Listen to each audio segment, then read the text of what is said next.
Most conspiracy theories, especially the crazier ones, are meant to discredit the real ones. What's something you know to be 100% true that everyone else dismisses as a conspiracy theory? The art world is largely built around money laundering and tax evasion.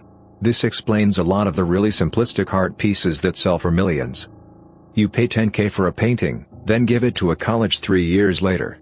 During that time, it went from $10K to $50K because F you, it's art.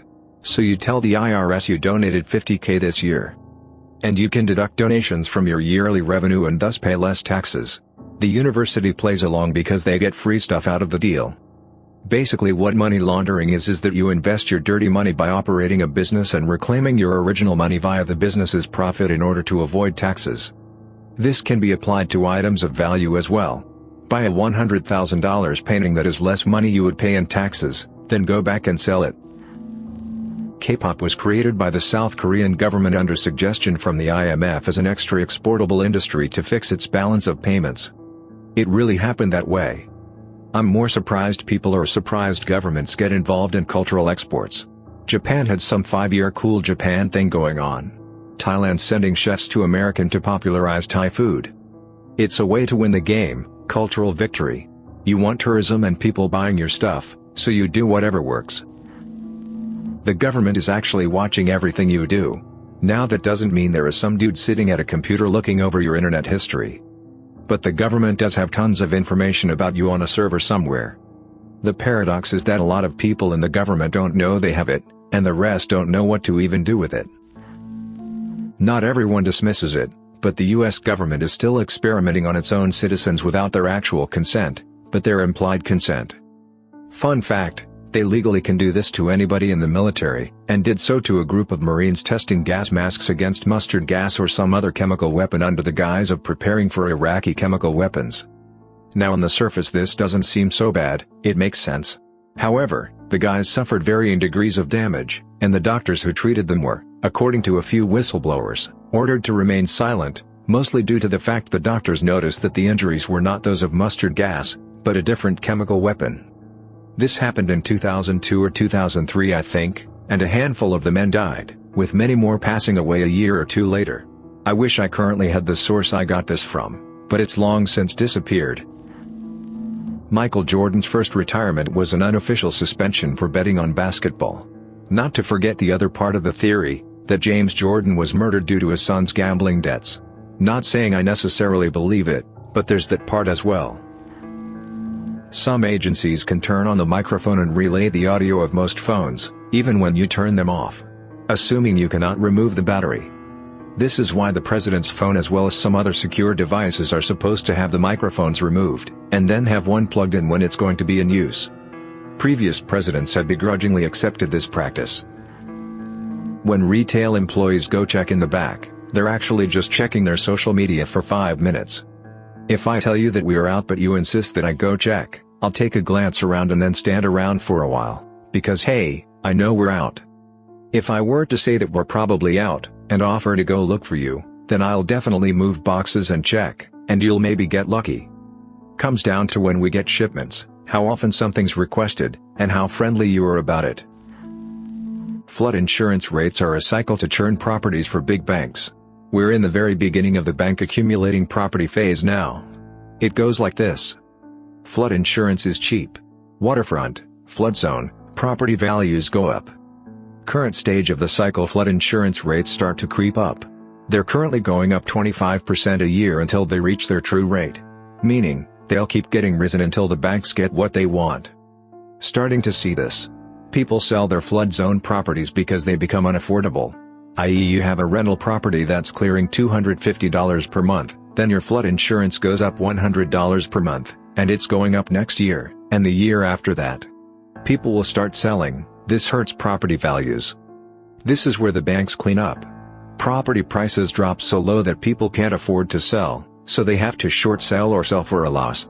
If they can sell at all, otherwise the bank forecloses.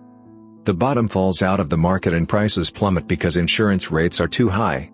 The banks accumulate thousands and thousands of these undervalued properties. Now, the banks have to sell these things.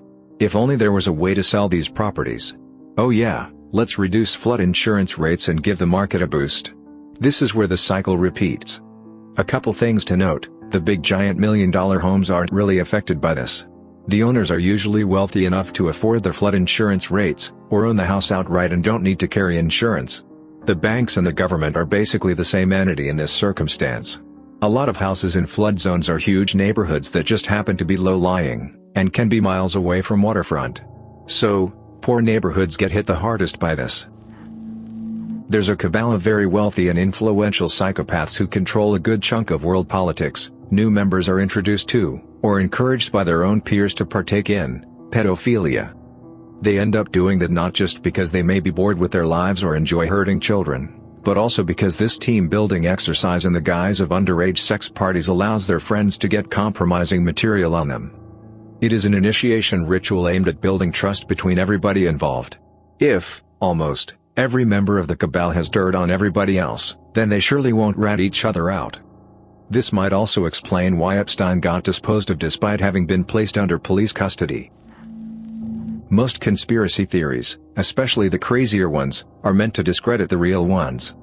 I've heard that the military encourages UFO conspiracies surrounding Area 51, because it's a testing site for experimental aircraft, and they'd prefer the rumors that spread around Area 51 to be complete lunacy about aliens rather than credible sightings of top-secret experimental stealth bombers or whatever. But I've only really heard this as rumors, never really seen any hard proof. The only reason why we are still in the Middle East is to harden our military so that if we go to war with another nation our troops have battle experience. I think this is what Russia is doing with Ukraine now too. Not to forget money. As the biggest weapons exporter in the world, we create a ton of weapons and war is very good business for arms dealers. Luckily for them, they sell to our military and have a lot of control over our government. Also, having a military presence in a place with lots of oil means you can try to stabilize prices and create stronger relationships with the people who control the oil. The longer we're in war, especially ones with no end in sight and not many soldier casualties, a handful of people make a lot more money. Back in 2012 I flew back to the US via LaGuardia. As we started our descent, my husband, then my boyfriend, told me to look out the window. Loud as all hell, all I could say was holy hell. There's a drone next to us. Woman in front of us whipped her head to the side and gasped in horror. As soon as she saw it, it went sideways and flew under and away. She got all in a panic and asked a flight attendant who assured us that we probably mistook something else for a drone. This thing was huge. 10 to 15 feet long? I've never seen one before and didn't know they were that big. Guys, the lady kept pestering the flight's attendant who had to then come back after speaking to pilot to refute what we saw. She kept saying that the military does not fly their drones this close to commercial flights. No one believed us. I'm from the good old USSR, so I just got mad paranoid and kept my mouth shut. My husband would tell this story often. Friends sent articles confirming the pilot's take on things. And then around the Reality Winter Time whistleblower releases, 2018, I ran across an article where the DoD admitted to have been doing this for ages while denying it to the public. At one point I felt like I imagined the whole thing.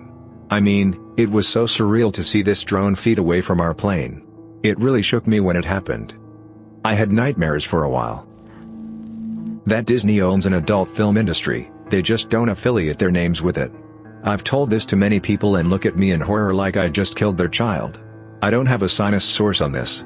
This came up in a finance class years ago, and looking at it from a business perspective is not something to be amazed of. We're running out of antibiotics. Bacteria are developing resistances faster than we can produce new ones. At the current rate, we'll run out within the next 50 years. We've already exhausted the first ones we developed, like early types of penicillin. It's not all bad, though. If we rotate what we have, and invest in developing more, we can prolong the deadline indefinitely. Regardless, when your doctor tells you to take your antibiotics for the full prescribed duration, and to dispose of them safely at a pharmacy, you should listen. Source: Biologist. The bachelor course on pathogenic bacteria covered this. Social media, especially Snapchat and Instagram, exist in part to make us more comfortable with events in our lives being publicly known, which in turn makes us okay with losing privacy from government surveillance. I'm not saying that was the original intent of those apps. I'm saying that in their current form they tacitly encourage people to be comfortable with being watched and having their lives recorded. The government basically encourages this because it suits them. We'll go extinct before we can ever colonize other planets. In one of Vonnegut's books, pretty sure it was Hocus Pocus, he posits that the true point of humanity's existence is to create a strain of bacteria robust enough to survive being jettisoned into space. And survive long enough to make it to a habitable planet and begin life again. Democracy is dead. Americans talk about their right to bear arms, and that's cool and all, but if you need to overthrow a government by force, you are not going to take down the US Army just by rallying a few thousand sympathetic freedom fighters. And you'd better believe that you're always the terrorist in this situation, because the media will lie and smear to protect the government and corporate interests. A lot of first world countries have an intentionally broken voting system, first past the post, which keeps the two largest parties in power. This means that if people vote for the best party for the job, their vote goes to waste, so they often vote for a much worse party that aligns with them on more issues than the other choice. This in turn further entrenches the two-party system. Two parties means fewer people to bribe when you need policies passed or blocked. There is an element of voting with your wallet here, in the sense that the more you line the pockets of politicians, the more your vote on an issue counts. And it's only the ultra-rich and large corporations that have this kind of money in the first place. The policies these companies lobby for inevitably serve to reduce their social and environmental responsibility and contribute to the still expanding income inequality in America and the UK and many other countries. Unelected corporations are effectively setting your laws, and that is why they suck so much, and that is why every president or prime minister seems to do next to nothing for actual progress regardless of which of the two parties they belong to. But sure, you have a vote which you can use to elect one of two corporatist puppets, and you have a gun which you can use to rise up, except you won't, and if you tried you'd be killed on the spot. That's not democracy, that's democracy theater. In the UK, we tried to change the voting system to one that would allow people to vote for their favorite party first and then rank other parties by order of preference, but it got shot down after a vote was called and the majority voted no. It seemed like all it took to convince most people to vote no, was for the media to say, "Don't do it, it will just end up voting the Lib Dems in."